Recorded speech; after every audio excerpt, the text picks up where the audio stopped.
यहां से लगातार इस तरह की हिंसा की घटनाएं, वारदातें सामने आ रही हैं। अमीर हैदर जैदी साहब हमारे साथ मौजूद हैं, सीपीआई के सीनियर लीडर हैं।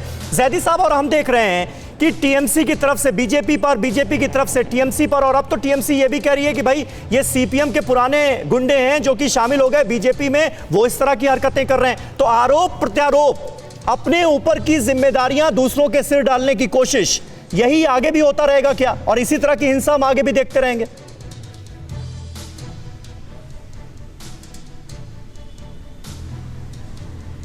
जैदी साहब। समीर अब्बास साहब, राजनीति के अंदर हिंसा का हम कोई स्थान नहीं है और हम हिंसा की मजम्मत करते हैं जी। लेकिन बंगाल की गैंगवार को आप राजनीतिक हिंसा कहेंगे, ये भी गलत है। ये बंगाल के अंदर एक गैंगवार चल रही है जिसे आप राजनीतिक हिंसा नहीं कह सकते। आप कह रहे हैं कि ये गैंग वॉर है, एक किसके दूसरे बीच पर गैंग वॉर हो पत्थर रही है? फेंकते हैं और फिर कहते हैं कि साहब हमारे ऊपर अटैक हो गया। बड़े मजे की बात तो ये कि सीपीएम बंगाल के अंदर एक दूसरे पर पत्थर फेंकते हैं और फिर कहते हैं कि देखिए हमारे ऊपर अटैक हो गया। इनका मकसद है मूल मुद्दों से ध्यान भटकाना। मूल मुद्दों से ध्यान, न तो राज्य सरकार के पास कोई उपलब्धि है कि जनता के बीच में जाए, न केंद्रीय सरकार के पास कोई उपलब्धि है। हम तो इनसे कहते हैं कि आइए शिक्षा पे बात कर लेते हैं, आइए किसानों की समस्याओं पे बात कर लेते हैं, आइए मजदूरों को मिनिमम वेज पे बात कर लेते हैं, आइए स्वास्थ्य पे बात कर लेते हैं। लेकिन उन मुद्दों से ध्यान भटकाने के लिए सबसे आसान तरीका है गैंगवार।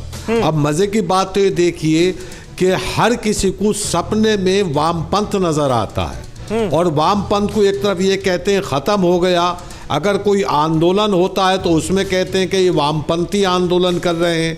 किसानों का आंदोलन को वामपंथी कहेंगे, छात्रों के आंदोलन को वामपंथी कहेंगे, हर किसी आंदोलन को वामपंथी बताएंगे और इनके केंद्रीय मंत्री और राज्य सरकारों को सिर्फ वामपंथ नजर आता है, सपने में भी वामपंथ नजर आता है। दूसरे, पत्थर कोई भी फेंके, आरोप सीपीआई कम्युनिस्टों पर लगेगा। अरे भाई आप मुझे बताइए, दोनों की देखिए ट्यूनिंग कितनी अच्छी है। तो आपके हिसाब से किसको जिम्मेदार ठहराना चाहिए? बीजेपी वाले भी कहेंगे कि साहब ये सीपीआई और कम्युनिस्ट थे जो टीएमसी में चले गए। राजनीति हमें नजर आ रही है, उसके लिए कौन जिम्मेदार है ये बताइए ना। आप कह रहे हैं ठीक है, लेफ्ट पार्टी पर आरोप लग रहे हैं, आप उसको नकार रहे हैं, लेकिन फिर जिम्मेदार कौन है? हो तो रही है राजनीतिक हत्याएं ना लगातार।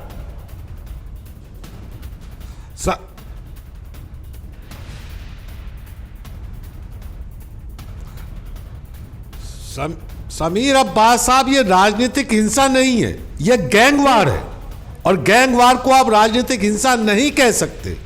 बीजेपी का तो एक चीज और चाल चरित्र चेहरा है, जिस जगह चुनाव लड़ने जाती है, उत्तर प्रदेश में जाती है उसे पाकिस्तान बना देती है, महाराष्ट्र में चुनाव लड़ने जाती है उसे पाकिस्तान बना देती है, बंगाल में, बिहार में चुनाव लड़ने जाती है उसे पाकिस्तान बना देती है। बंगाल में चुनाव लड़ने गई तो उसे पाकिस्तान कहने लगी। आज की हिंसा जो है, तो बंटवारा का जो उद्देश्य था वो मकसद आज पता चलता है। इतिहास का है ना इस तरह की रक्तरंजित सियासत का। एक जमाना था जब लेफ्ट और कांग्रेस के बीच इसी तरह की हिंसा हुई, समझ में नहीं, फिर उसके बाद टीएमसी और लेफ्ट के बीच इस तरह की हिंसा हुई, अब टीएमसी और बीजेपी के बीच होती हुई हम देख रहे हैं। क्या इसकी वजह यह है कि मुख्य मुकाबला इस बार टीएमसी और बीजेपी का है?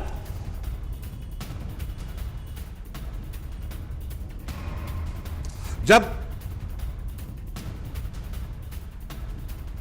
नहीं समीर साहब, नहीं, जब कम्युनिस्ट पार्टी की सरकार थी तो बीजेपी की जो दुर्गा की अवतार थी ममता बनर्जी, वो स्कूटर पे बैठकर घूमा करती थी। अगर कम्युनिस्ट पार्टी हिंसा करते तो ममता बनर्जी स्कूटर पे बैठ के ना घूमा करती। आज बीजेपी के राष्ट्रीय अध्यक्ष जाते हैं और उनके सुना बुलेट प्रूफ गाड़ी पे भी अटैक होता है। तो हमारे कार्यकाल के अंदर, इनके कार्यकाल के अंदर अंतर नजर आता है। ठीक है, आज दोनों तरफ से आतंकवादी घटनाएं होती हैं। ठीक है, दोनों तरफ से हो रहा है। आप टीएमसी और बीजेपी दोनों पर आरोप लगा रहे हैं। बहरहाल इस वक्त परवाह देश की, सोमवार से शुक्रवार रात 10 बजे TV9 भारतवर्ष पर।